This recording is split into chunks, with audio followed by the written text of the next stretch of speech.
कैसे हो मेरे प्यारे बच्चों। आज हम शुरुआत करने वाले हैं चैप्टर की क्वाड्रेटिक इक्वेशन और हर चैप्टर के अंदर छोटे छोटे कॉन्सेप्ट पर हम बात करेंगे। तो आज हम क्वाड्रेटिक इक्वेशन क्या होती है वो समझेंगे और उसके एक छोटा सा concept sum of the roots and product of the roots के बारे में जानेंगे। तो आप हेडिंग डाल सकते हो क्वाड्रेटिक इक्वेशंस और यहां पर सबसे पहली चीज की आखिर दिखती कैसी है और इक्वेशंस का यहां पर मीनिंग क्या होगा। तो एक क्वाड्रेटिक इक्वेशन का मतलब होता है एक ऐसी पॉलिनोमियल जिसका डिग्री 2 हो, लेकिन ये क्वाड्रेटिक इक्वेशन नहीं है, ये क्वाड्रेटिक पॉलिनोमियल है, क्वाड्रेटिक एक्सप्रेशन है ये।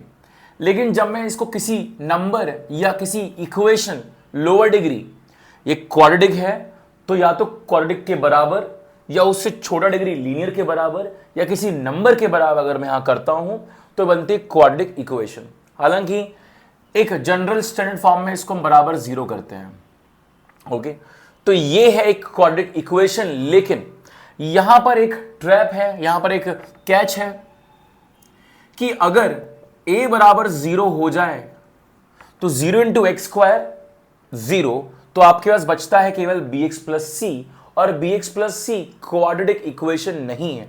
तो दोस्तों क्वाड्रेटिक इक्वेशन क्या है? जिसका डिग्री पॉलिनोमियल मेरे साथ साथ आप नोट बनाते जाओगे, पॉलिनोमियल विद डिग्री 2। एक ऐसी पॉलिनोमियल जिसका डिग्री 2 हो, लेकिन डिग्री 2 वाले टर्म का अगर कोएफिशिएंट ही 0 हो गया तो ये वाला टर्म खत्म हो गया और डिग्री अपने आप लोअर हो गई है। तो अगर a बराबर 0 है तो ये क्वाड्रेटिक नहीं है। अब बात ये उठती है कि अगर एक क्वाड्रेटिक नहीं है तो क्या ये लीनियर है? Again no. अगर a बराबर 0 है और b बराबर 0 है और c बराबर 0 है, बहुत सारे केस बनने वाले हैं। अगर तीनों ही 0 हैं दोस्तों फिर तो 0 पॉलिनोमियल बन जाएगा। The not quadratic but a 0 polynomial, यानी कि 0 पॉलिनोमियल को बोलते हैं एक नंबर 0 को ही 0 पॉलिनोमियल बोला जाता है। इस बात को ध्यान रखेंगे, 0 को ही 0 पॉलिनोमियल बोला जाता है। इसी का ही एक और केस कि अगर a बराबर 0 है तो नॉट अ क्वाड्रेटिक, लेकिन b बराबर 0 है लेकिन c बराबर 0 नहीं है, तो ये बन जाएगा आपका ये कांस्टेंट पॉलिनोमियल। ओके, अब कांस्टेंट पॉलिनोमियल का मतलब कोई भी नंबर, एनी नंबर, इसका मतलब होता है any number except 0, any number except 0 को छोड़कर सारे नंबर्स को कांस्टेंट पॉलिनोमियल बोला जाता है। ठीक है, आगे जो हम स्ट्रेट लाइन के बारे में पढ़ेंगे तो इनके ग्राफ्स के बारे में भी देखेंगे। फिलहाल हम यहां पर ग्राफ की चर्चा केवल क्वाड्रेटिक के बारे में करने वाले हैं। ये आपने लिखा। इसके बाद अगर a 0 है और b 0 है तो c 0 है, c 0 नहीं है, ये दो केस देखे।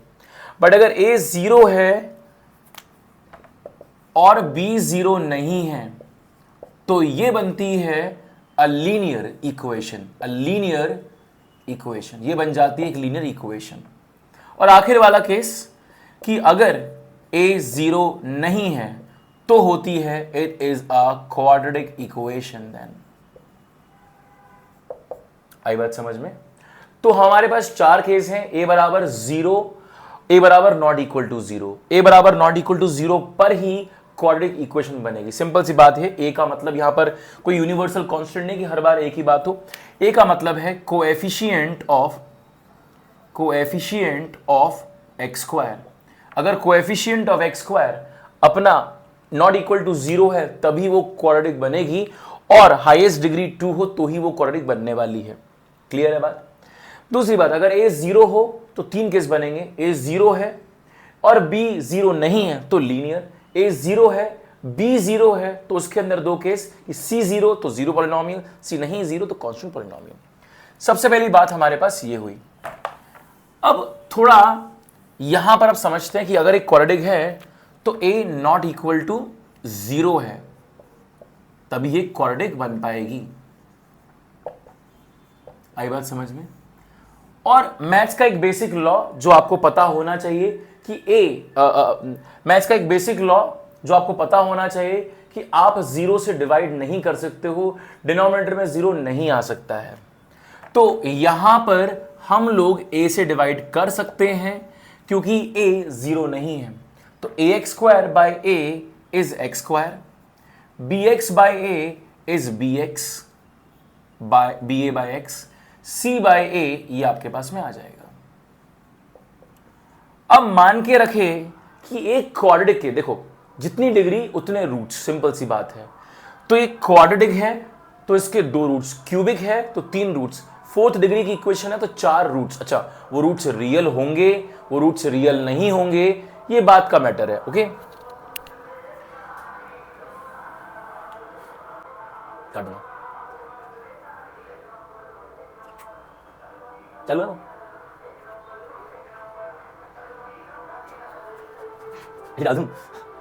चलो भाई। हाँ, अब अगर इसके 2 रूट्स हैं अल्फा और बीटा, तो दोस्तों हमने क्या पढ़ा था कि अगर अल्फा, इससे पहले वाले वीडियोस में आप देखना जहां पर फैक्टर थ्योरम की बात की है कि अगर अल्फा एक रूट है तो x माइनस अल्फा एक फैक्टर है। तो अगर अल्फा एक रूट है तो x माइनस अल्फा एक फैक्टर है, यानी कि x square plus b by a x plus c by a is equal to x minus alpha. और ऐसे ही अगर बीटा इसका एक रूट है तो x माइनस बीटा इसका एक फैक्टर होगा। ये बात क्लियर हुई? और अब यहां पर आप समझिए, अब यहां पर होना क्या है, आप इसको मल्टीप्लाई करोगे। अच्छा, इस प्रोडक्ट के बारे में बात हमने की है उसी वीडियो में, फैक्टराइजेशन वाले वीडियो में। तो अब होगा क्या देखते हैं। अब जब आप इसको मल्टीप्लाई करोगे तो आपके पास आएगा x into x x square, x into minus alpha into x minus beta into x, तो ये बन जाता है minus times of alpha plus beta times of x. Minus alpha into minus beta बन जाता है दोस्तों अल्फा इंटू बीटा, और इसको इससे इक्वेट करो तो बनेगा x square plus b by a x plus c by a. ये आपके सामने आ जाता है।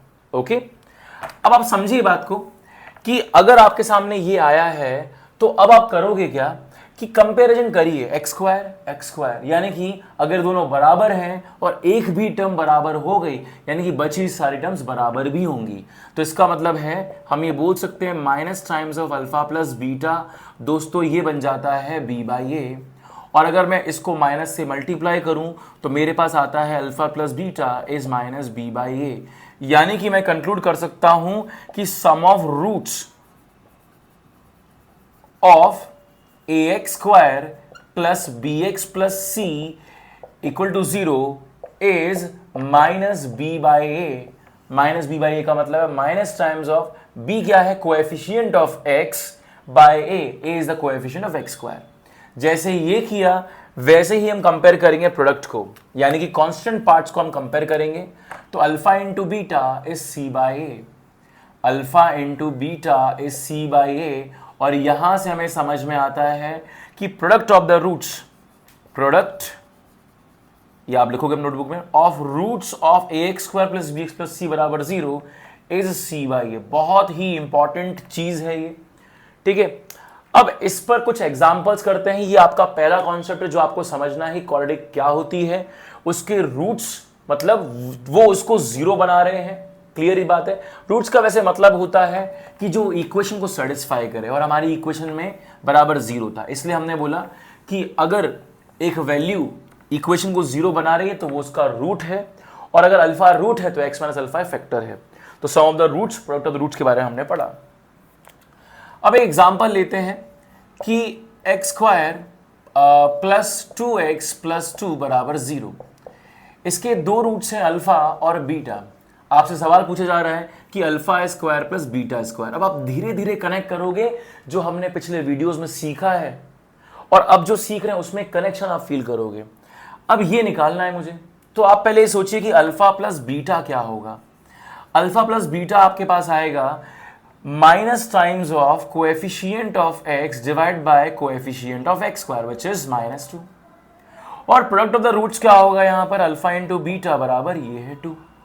अब आपसे सवाल ये पूछा गया, तो अब पिछली वीडियोस जहां पर सिंप्लीफिकेशन आइडेंटिटीज के अंदर हमने कुछ 18-20 आइडेंटिटीज पढ़ी हुई हैं, वहां पर इसके बारे में बात की है। अब इसका आंसर हमें इसकी और इसकी फॉर्म में लिखना है, तो अगर याद है तो मैं सीधा लिखूंगा this is equals to alpha plus beta का whole square minus 2 alpha beta. Clear? इसको अगर आप खोलोगे तो क्या मिलेगा, ये alpha square plus beta square minus 2 alpha beta, sorry plus 2 alpha beta minus 2 alpha beta, ये दूसरे काटेंगे तो क्या बचेगा, यही बचेगा। आई बात समझ में ये? तो अब आपको करना क्या है कि यहां पर वैल्यू पुट करनी है। अब ये कितना होगा, अल्फा प्लस बीटा है आपका -2, तो ये होगा -2 का square minus 2 into alpha beta कितना है 2। अब आप सॉल्व करोगे इसको तो क्या आ जाएगा, -2 का square 4 minus 4 is equals to 0। Okay, तो यहां से अपना sum of the roots product of the roots आया।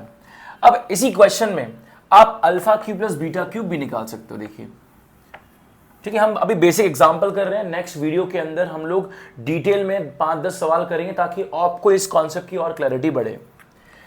अब देखिए यहां पर कि अगर मैं यहां पर मान लीजिए सवाल पूछता हूं कि alpha cube plus beta cube क्या है, यहां से हम क्या निकाल चुके हैं, alpha plus beta is equals to -2 and alpha beta is equals to 2। अब alpha cube plus beta cube क्या होगा दोस्तों, ये बनता है, इसका भी फॉर्मूला याद होगा तो अपन कर पाएंगे। क्या फॉर्मूला होगा इसका, कि ये बनता है अल्फा प्लस बीटा का whole cube minus 3 alpha beta into alpha plus beta. Okay, ये कितना है -2, तो ये बन जाएगा -2 का क्यूब। ये है 3 टाइम्स ऑफ अल्फा बीटा कितना है 2 और अल्फा प्लस बीटा कितना है -2। सॉल्व करने पर आएगा -2 का क्यूब इज -8 और ये -3 इंटू 2 -6 इंटू -2 इज +12। ये आंसर आया था आपका 4। आई होप ये बात समझ में आई। अब एक सवाल और करते हैं कि मान के चलिए अगर पूछ लिया गया कि अल्फा माइनस बीटा के बारे में जानना है, इनको सवाल पूछ लिया कि बताइए अल्फा माइनस बीटा क्या है, ठीक है, इसके बारे में जानना या इसके स्क्वायर के बारे में समझते हैं पहले।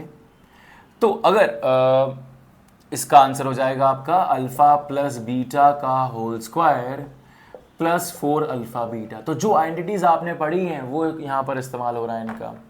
ये क्या बनेगा दोस्तों, -2 का square plus 4 into 2 is equals to कितना आएगा, ये 4 plus 8 is equals to 12। I hope ये बात क्लियर हुई। अब ये हुआ आपका सम और प्रोडक्ट पर बहुत ही बेसिक क्वेश्चंस हमने किए हैं। तो आई होप ये पूरा वीडियो आपको समझ में आया हो। सबसे पहले हमने इस वीडियो में सीखा कि क्वाड्रेटिक इक्वेशन की कंडीशन क्या है, जो है coefficient of x square not equal to 0। फिर हमने सीखा sum of the roots is -b/a, यानी कि minus times of coefficient of x upon coefficient of x square. और फिर हमने सीखा product of the root which is constant by coefficient of x square. और इसमें एक और पॉइंट कि अल्फा और बीटा अगर रूट्स हैं तो अल्फा और beta ax square plus bx plus c बराबर 0 को सेटिस्फाई करेंगे, या फिर ये भी बोल सकते हैं कि ax square plus bx plus c को 0 कर देंगे। और अल्फा अगर रूट है तो x minus alpha x minus beta इनके फैक्टर्स होंगे। तो आज के लिए इतना ही दोस्तों, अगले वीडियो में फिर मिलेंगे। जिंदाबाद।